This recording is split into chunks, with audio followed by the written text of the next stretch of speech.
प्रिय विद्यार्थियों, एनआरवीएम स्कूल द्वारा संचालित ऑनलाइन कक्षाओं में आपका हार्दिक अभिनंदन है।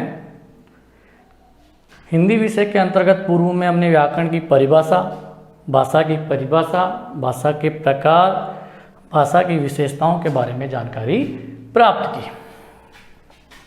आज हम जानेंगे बोली के बारे में।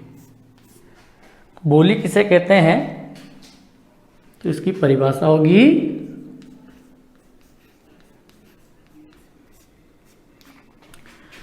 एक सीमित क्षेत्र में बोली जाने वाली भाषा के स्थानीय रूप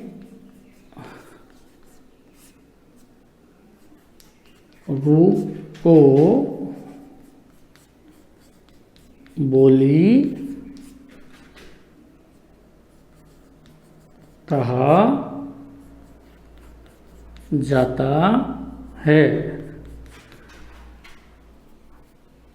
इसे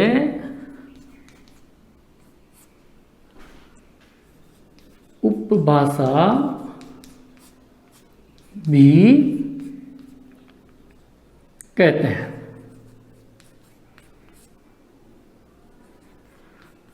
तो ये बोली की परिभाषा हो गई कि एक सीमित क्षेत्र में बोलने जाने वाली भाषा के स्थानीय रूप को बोली कहा जाता है और इसे उपभाषा भी कहते हैं। तो आ लीजिए इनको।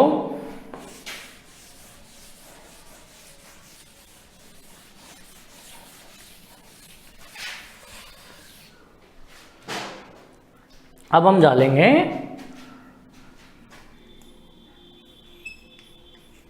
भाषा व बोली में अंतर।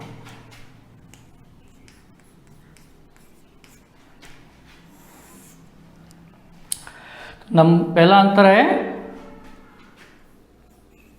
भाषा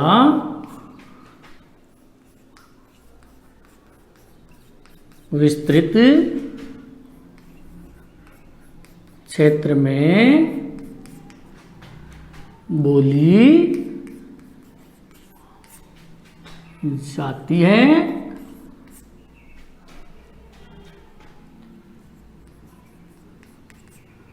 जबकि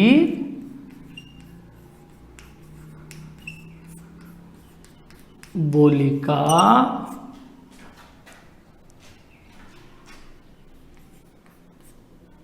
क्षेत्र सीमित होता है।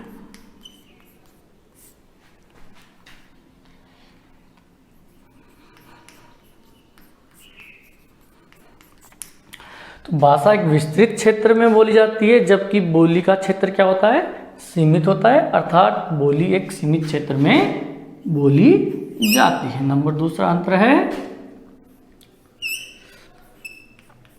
भाषा में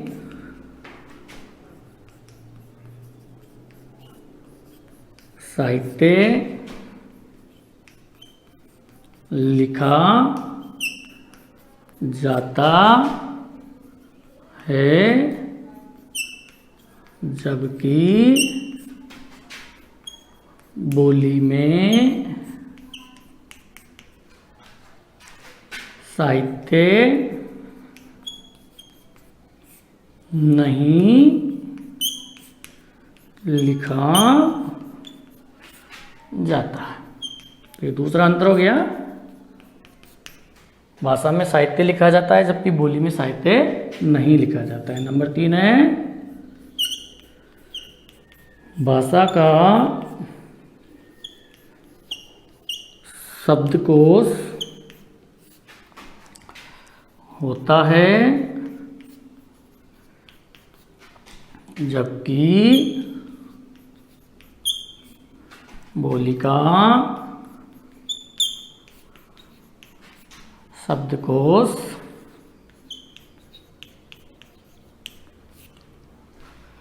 नहीं होता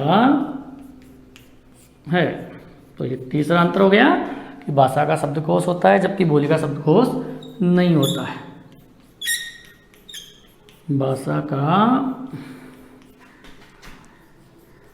व्याकरण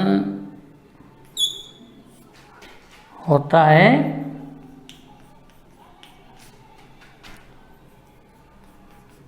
जबकि बोली का व्याकरण नहीं होता है। ये प्रमुख रूप से भाषा और बोली में 4 अंतर हैं। उतार लीजिए आप इनको।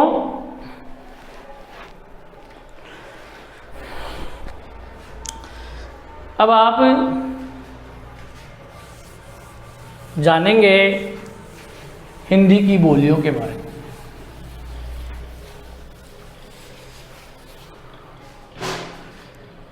हिंदी की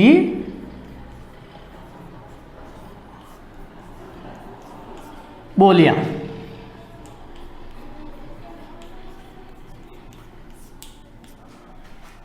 हिंदी केवल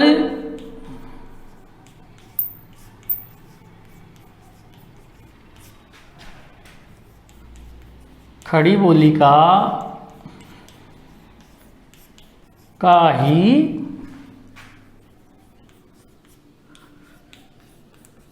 विकसित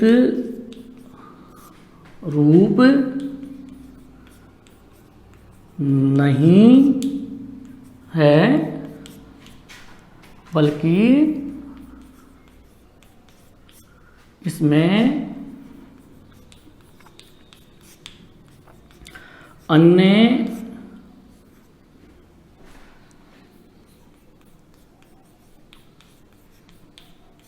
बोलियां भी शामिल है जो निम्न प्रकार है। तो हिंदी की बोलियों के अंतर्गत हम जानते हैं कि हिंदी केवल खड़ी बोली का ही विकसित रूप नहीं है, बल्कि इसमें अन्य बोलियां भी शामिल है। उनमें से खड़ी बोली भी शामिल है। तो निम्न प्रकार पहला है पूर्वी हिंदी, जिसमें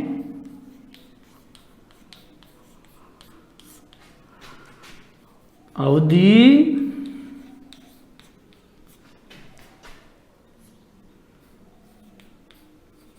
बघेली व छत्तीसगढ़ी शामिल है।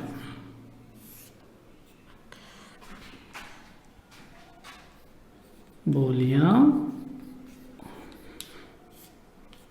शामिल है। तो पूर्वी हिंदी में कौन कौन सी बोलियां आ गई? अवधी, बघेली व छत्तीसगढ़ी। नंबर 2 है पश्चिमी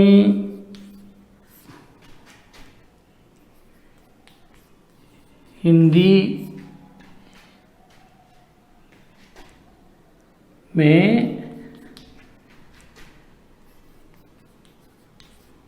खड़ी बोली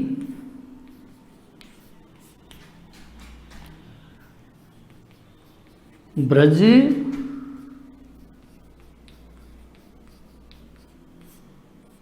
भांगड़ू, इसको हरियाणवी भी बोलते हैं।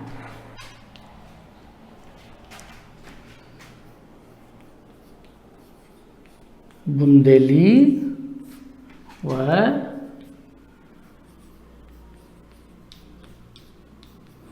कन्नौजी बोलियां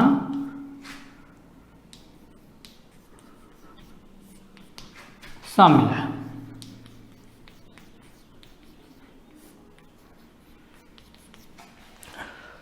पश्चिमी हिंदी में कौन कौन सी हो गई? खड़ी बोली, ब्रज, बांगरू जिसे हरियाणवी बोलते हैं, बुंदेली व कन्नौजी बोलियां इसमें शामिल है। बता लीजिए।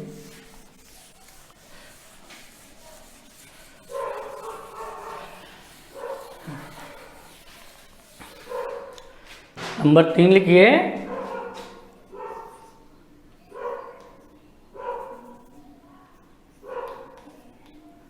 बिहारी की प्रमुख बोलियां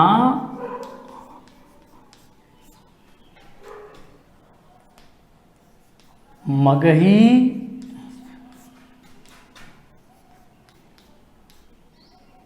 मैथिली व भोजपुरी है। बता लीजिए आप इनको।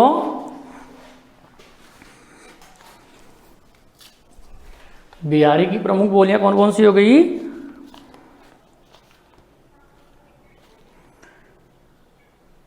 मगही, मैथिली तथा भोजपुरी।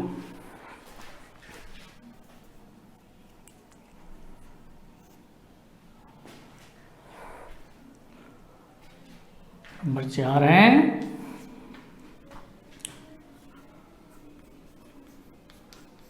राजस्थानी की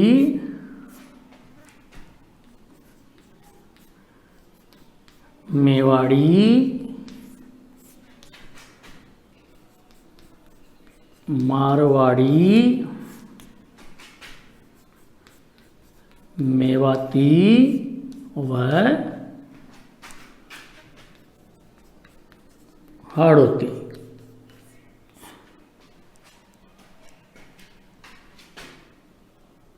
बोलियां शामिल है।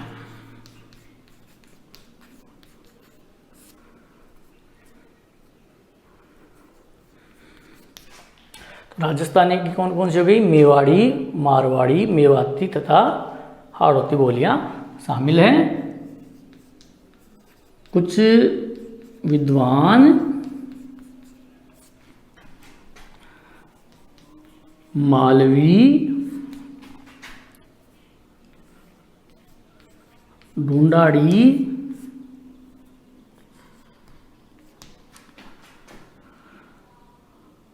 व बागड़ी को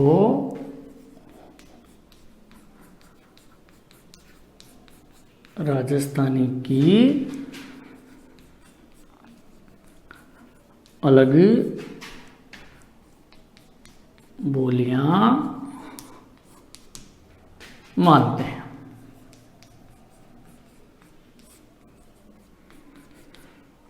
बता लीजिए आप इनको। तो कुछ विद्वान मालवी, ढूंढाड़ी तथा बागड़ी को भी राजस्थानी की अलग बोलियां मानते हैं।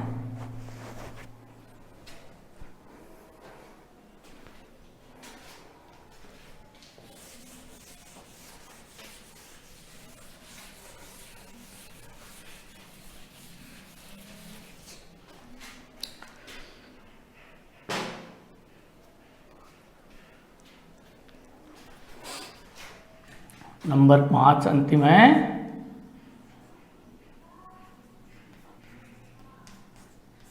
पहाड़ी की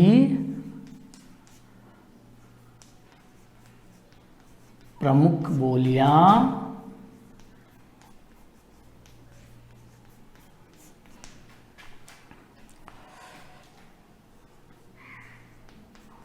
गढ़वाली,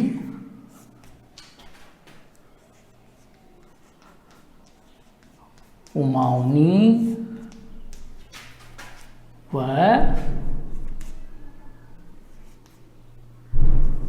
मंडियाली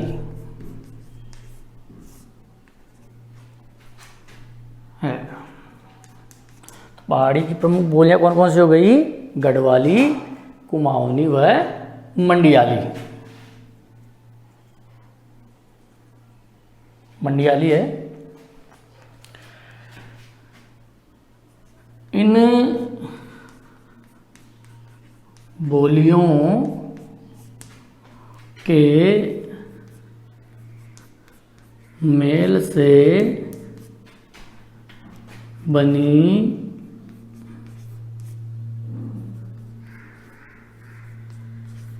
हिंदी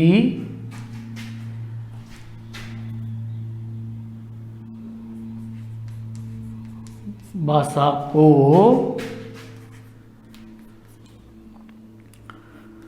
14 सितंबर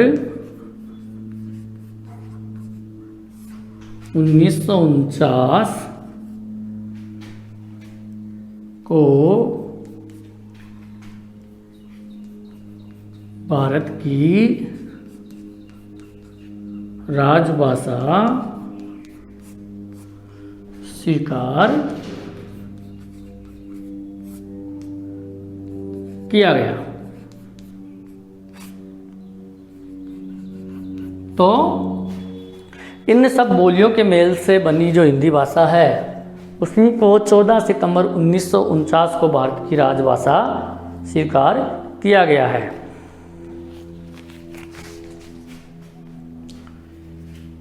अब हम जानेंगे लिपि के बारे में।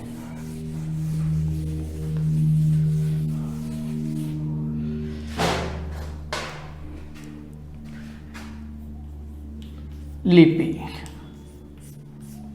परिभाषा क्या होगी इसकी?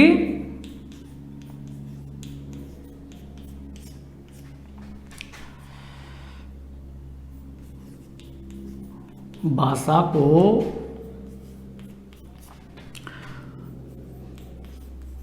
लिखने के लिए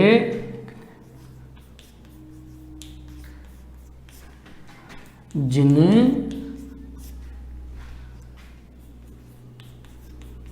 लेखन चिन्हों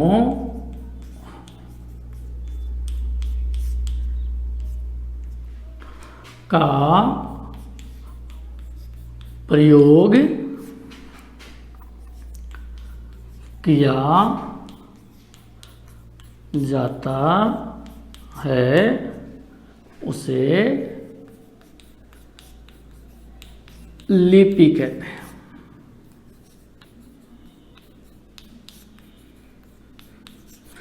तो भाषा को लिखने के लिए जिन लेखन चिन्हों का प्रयोग किया जाता है उसे क्या कहते हैं? लिपि।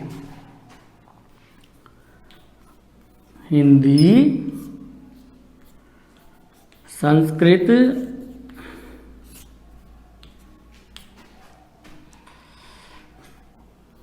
नेपाली, मराठी,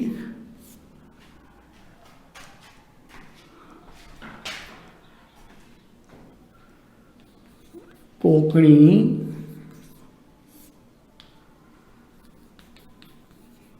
आदि भाषाओं की लिपि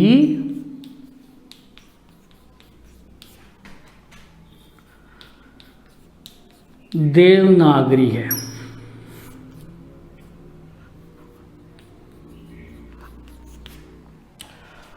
हिंदी, संस्कृत, नेपाली, मराठी, कोंकणी आदि भाषाओं की लिपि क्या है? देवनागरी है।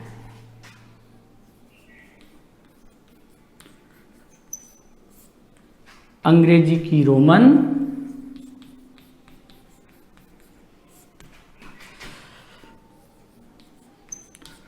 उर्दू की फारसी व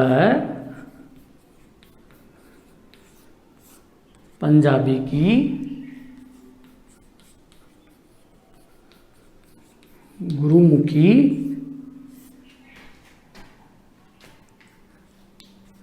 लिपियां हैं।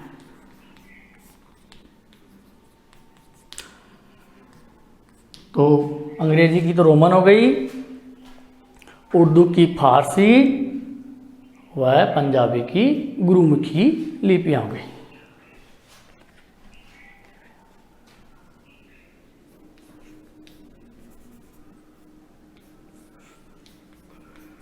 भारत की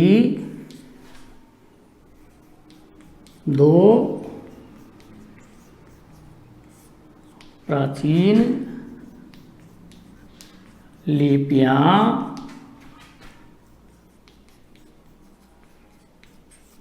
ब्राह्मी व खरोष्टी है।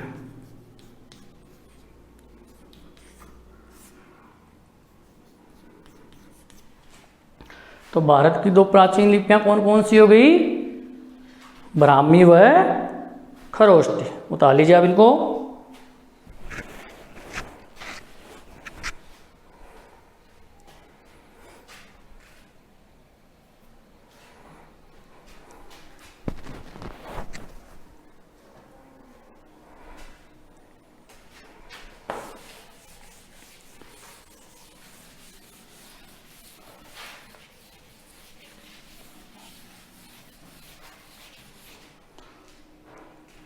अब है लिपि की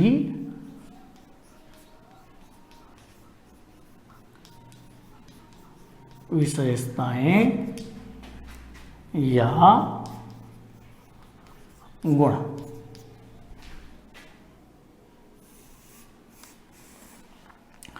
नंबर 1 है, यह बाईं से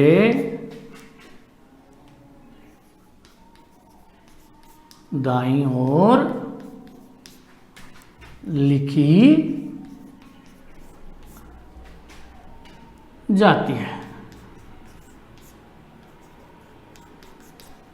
तो बाईं से दाईं ओर इसको लिखी जाती है। नंबर 2 है,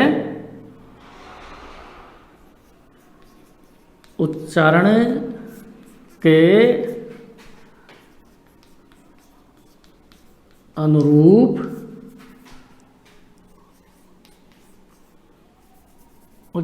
अनुरूप ही लिखी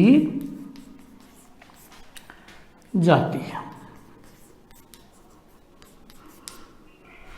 नंबर 3 हो गया, उच्चरित वर्ण ही लिखे जाते हैं।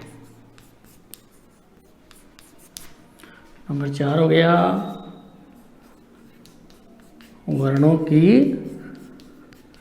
स्पष्टता है।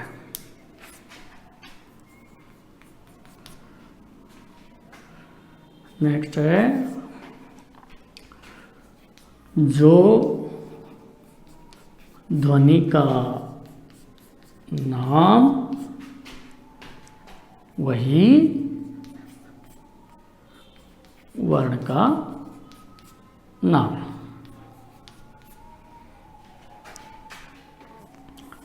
नंबर 6 हो गया, वर्ण विभाजन में वैज्ञानिकता है।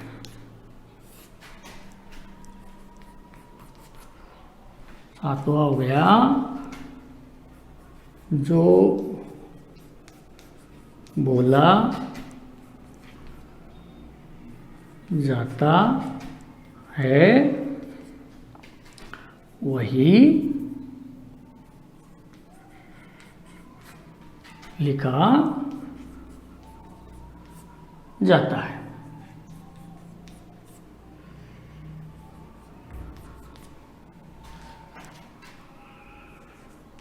आठवां हो गया, प्रयोग बहुत व्यापक। कैसे? हिंदी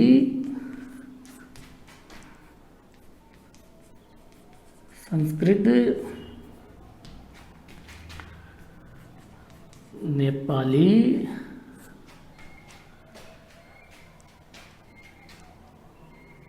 व मराठी की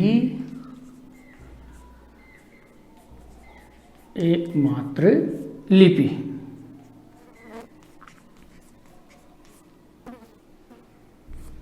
तो ये प्रमुख रूप से इसके 8 विशेषताएं हो गई।